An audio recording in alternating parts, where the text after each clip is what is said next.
How do you achieve the cinematic look in photography? That is the question that we're going to be answering today as we head out onto the night streets of Dubai. I'm mostly going to be shooting with my Fujifilm X100V, although the camera doesn't really matter. What really matters, well, that's what we're going to be talking about today. We're also going to talk about why some photos work and why others don't, because understanding that difference is the key to becoming more consistent. And we're going to start the video by talking about the first element that I look for, and that is the mood.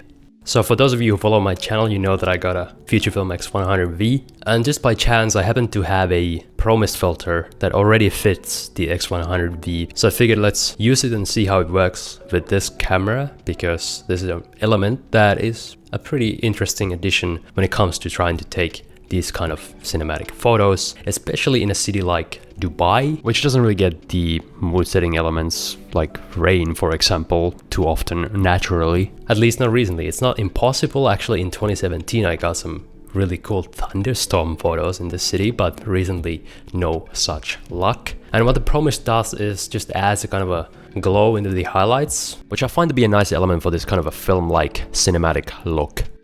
Now, of course, it fits my type of photography better because I just like these kind of sad photos, so it goes well with that style. It also depends on what kind of style you're taking yourself, whether you want to use this. It's definitely not the most important element, but it's also like, what am I gonna wait for rain in the Middle East? Not gonna happen. So this is an easy way to add some mood. But definitely the number one element that either makes or breaks your photo when it comes to this style of photography, and really any style of photography, is the lighting.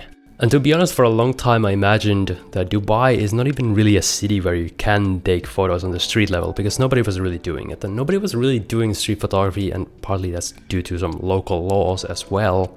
But when it comes to cinematic photography, it's slightly different from pure street photography, because you're more focused, you're hyper focused on the mood of the photo and the light of the photo. And lighting is something you can literally find anywhere, and especially in Dubai, it's actually a pretty good place to find interesting light. I mean, you have a nice backdrop of the city, and there's a bunch of interesting light everywhere if you just know what to look for. And as I was exploring the city, I stumbled upon what is probably the favorite lighting source of a lot of photographers, and that is a gas station. This particular gas station is almost totally blue, which gives us a good opportunity to look for a color contrast, which is the next element we're going to talk about when it comes to creating cinematic photography. It's something that I look for almost subconsciously these days. I just like warm and cold color contrast. Warm and cold. It's a thing you definitely see in many movies. Sometimes you can use a cold white balance to kind of manipulate this, but other times it's just there in reality. And as we're walking further, we discover another element when it comes to constructing cinematic photography, and it is the storytelling element, the subject. And this is probably my favorite subject of all time. It's just this cat staring at us, or staring at the view. With all of the combination of the elements that I just talked about, we got the lighting, we got the glow and the highlights from the Promist, we got the color contrast, and we got the subject being the cat. The combination of this creates this really serene mood, really moody mood. I don't even know what to call this. I tried to ask some ideas on my Twitter when I posted this photo. Really, at the time, it just reminded me of that game that's been on development for a long time, where you follow this cat, or you play as this cat, and you explore the Kowloon Wall City. It used to be a really anarchist kind of crazy development, a really cyberpunky development in Hong Kong, in the Kowloon Wall City. And you just get this really something feeling. You kind of put yourself into the shoes of this cat, looking at the world, exploring the city. And that is why having a good subject to tell a story can be so valuable. It's kind of peaceful in a way, even though you would not imagine it being a nice existence, being a stray cat, but in this image it kind of feels like that. Of course, probably not the reality. Unfortunately, I didn't have snacks. I've been meaning to buy snacks for all these stray cats, because now I feel bad. I'm taking photos of them and not even giving them a payment in form of treats, but I promise to redeem myself someday. And the combination of this just creates the perfect photo, in my opinion. The perfect example anyways. I also shot this clip, and I'm just gonna play it and you can see the effect.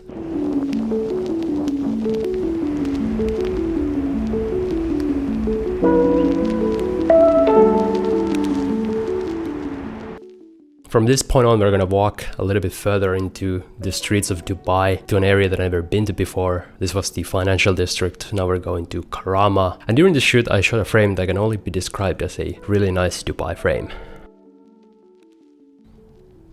On some of these photos, I'm really liking the vibe of the, being at the edge of the city. You can see the Burj Khalifa and the downtown skyline, but we're just getting further and further away from it. Here's another gas station, literally the same gas station, just another spot. But no cat this time, and kind of does take a little bit away from the mood. But we got super lucky with the cat, to be honest. He was just chilling there, perfectly positioned. That's why you always gotta just go out, because occasionally you get these. I mean, maybe I'm overrating the cat photo, but I mean, in my opinion, it was just like if I wanted to put a cat somewhere, that's exactly where I would put a cat. Just a really good coincidence, and these things happen if you go out a lot and put in the effort. As we walk further into the streets of Karama, these were my thoughts. So it's my first time here.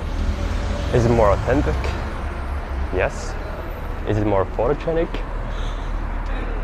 Not really for my style. Initial impressions, I think it's not gonna work, but let's see. Now, the reason that I include this part is because I think it's just as valuable to be able to understand why things are not working as opposed to why they are working, because that gives us a clear idea of what to pay attention to and focus on in order to become more consistent. I think the reason that my photography style is not really working in this area is because of the layout of the streets. It's putting people in places that are not super photogenic, and then the type of lighting that is apparent in the shops in this place is not really traditional type of neon lights. It's just these kind of panels that are not as photogenic as you would think, and when the light is not there, that is the most crucial element that is missing. I got a couple shots of a couple of storefronts, but they're pretty repetitive and nothing really special. And furthermore, it's a little bit more crowded and a little bit more sensitive to taking photos, so I get a little bit more shy when it comes to pressing the shutter, and even when I'm recording myself, I'm doing it from a low angle because it's a totally different side of Dubai.